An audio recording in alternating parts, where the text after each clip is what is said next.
Yeah.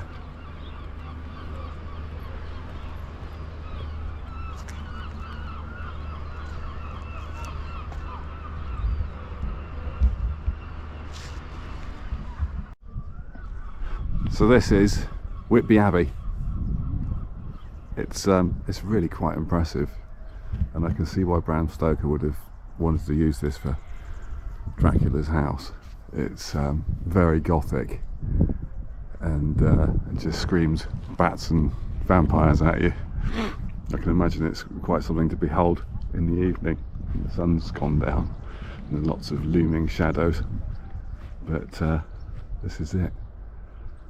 Apparently this inspired him, this building inspired him to write the book, or give it to Dracula for his house, after there was a shipwreck out on the shore. I'm not quite sure about that yet. I'll look into that and give more details later. But obviously Dracula arrived by boat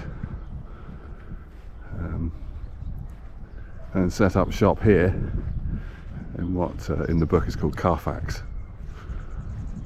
So that's where he lived. And poor old Renfield, collecting souls for the master. I'm gonna have to read it again. I haven't read it for ages. It's a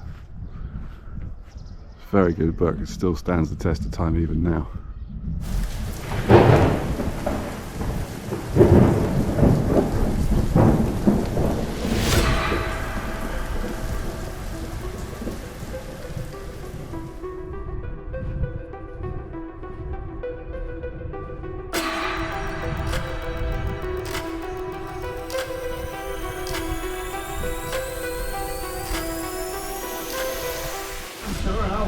With my life. I meant to fight you, devil. It's the fight you want, and I'm your man. Now I have the power of God and man on my side. And I'll have a fair shot now.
Start that again. Cut.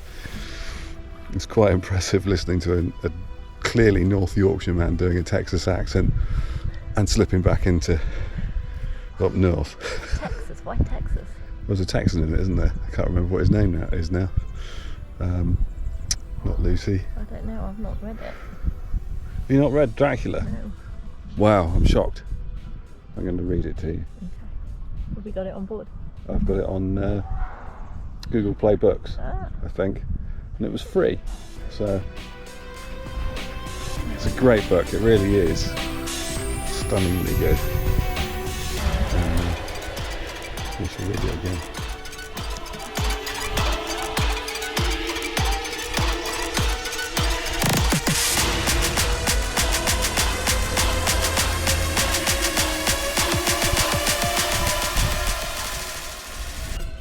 I'm not sure, but I think it was 1890 when Bram Stoker. Okay, cut. I'm not sure, but I think it was 1890 when Bram Stoker came here. And you can kind of see the inspiration for the whole creepy thing going on.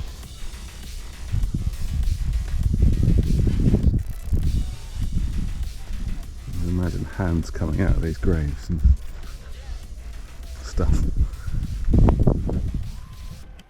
So every day a dredger comes into the harbour and digs out loads of silt and muck off the bottom and takes it out and chucks it back out there, and from there it works its way all the way back in here and back up into the marina.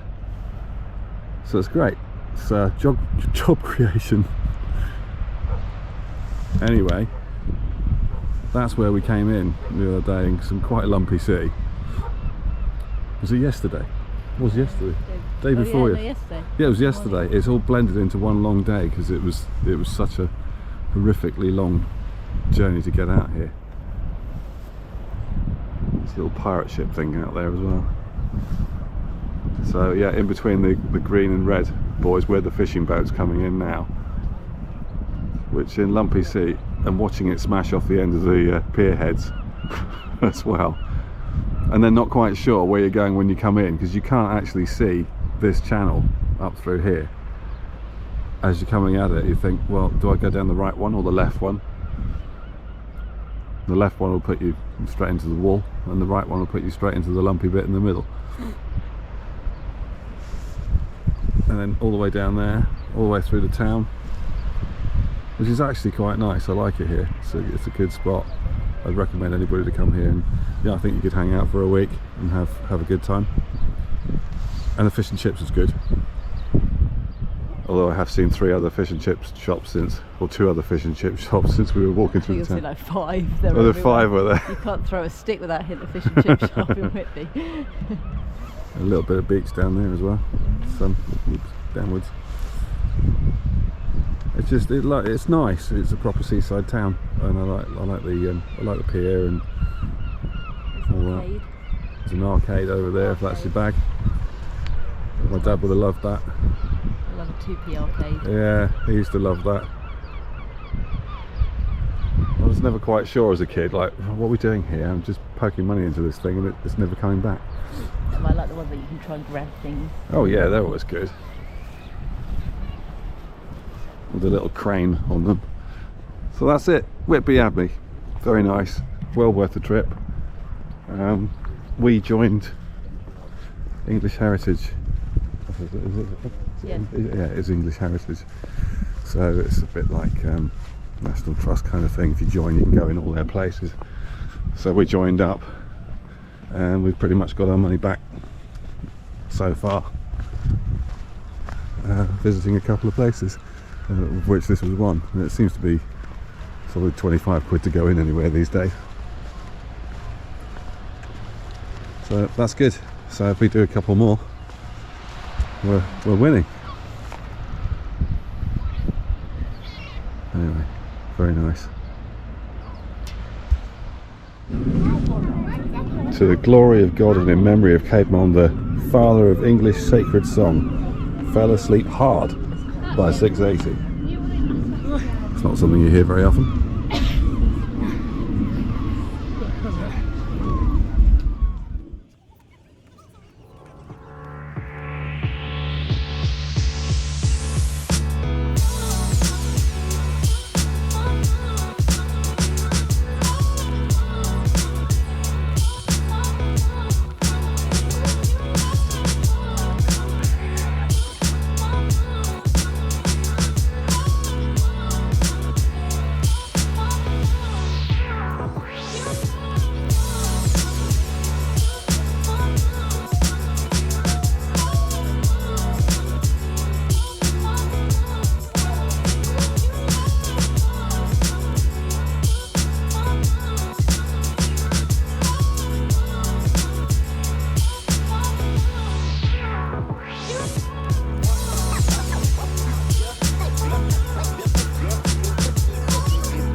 funny, despite the fact that I play in bands and get out on stage in front of people, I'm quite something of an introvert, and this is absolutely horrific for me.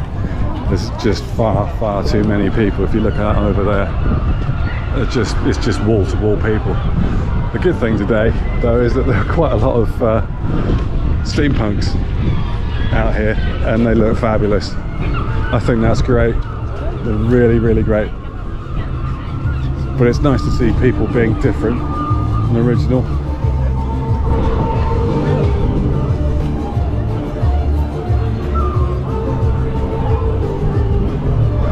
Especially these guys. These guys are awesome.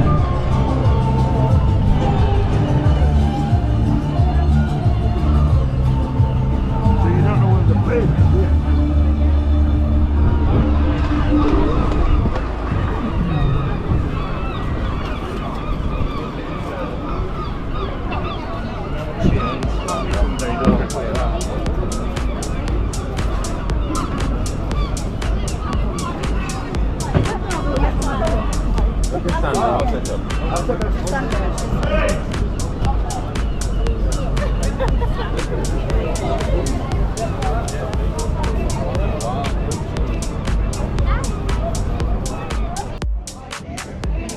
So, what's going on?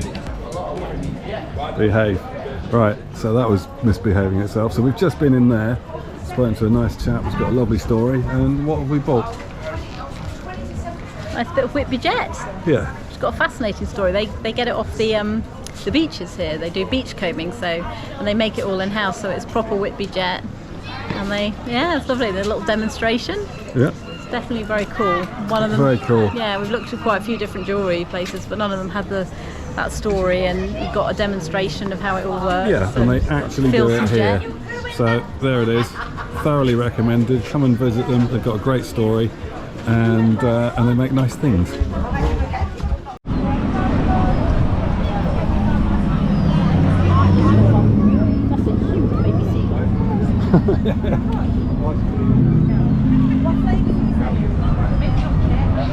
I'm just going to get a picture here. I'll be back in a sec.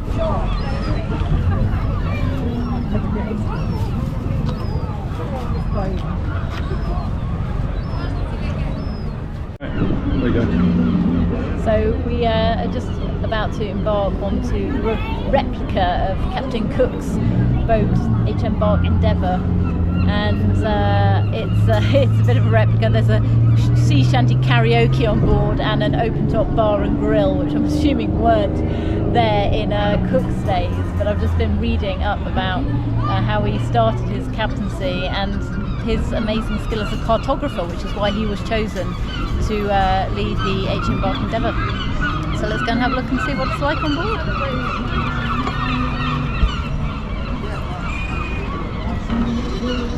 I'm fairly sure, although I may be wrong, the Captain Cook's one wasn't welded together.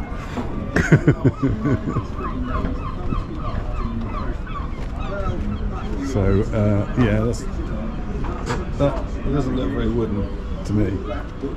Looks very weldy. Then, during the war with the French, he left the Walker's Anchor and enlisted in the British Navy as master. Still, that's a long way from being an officer, especially captain. Seems like they trusted him with his maps and charts. Within 2 years, he was master.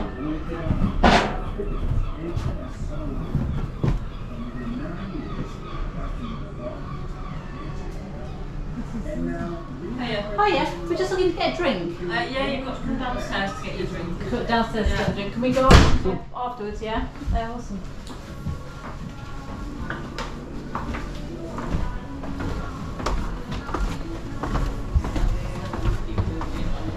Would you like that?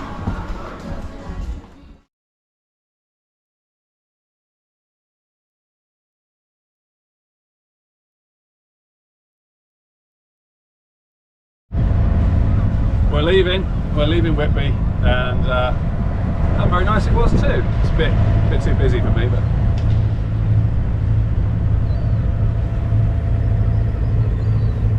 so a big shout out to Cal, who's the marine supervisor or manager at Whitby. When we came in, there were not enough spaces and too many boats. So he sorted us out and did a little bit of boat Tetris and got us in.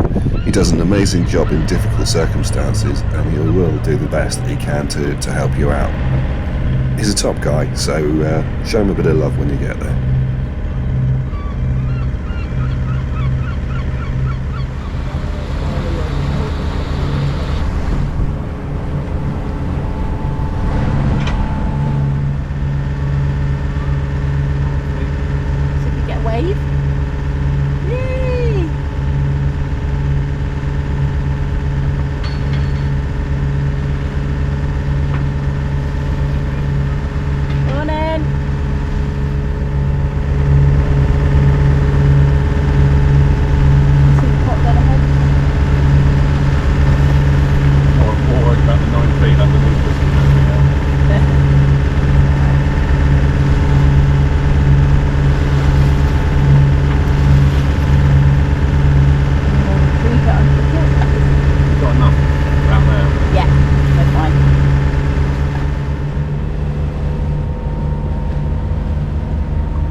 Very impressive coming in. Doesn't that just look like a proper harbour there? Yeah. Beautiful. The Abbey up on the top. Oh yeah, you can see the Abbey now from here. It was really amazing coming in. We just weren't in any I fits. want to come back here because it's going to get all this. It's a pretty amazing place to sail into with the Abbey and the church and the harbour. Just couldn't film it on the way in because we weren't in any fit state to find a battery. Barely focused when we came, but never mind. Alright. Cool. Is that good? Well done. Okay. So here we are in the Panama Canal.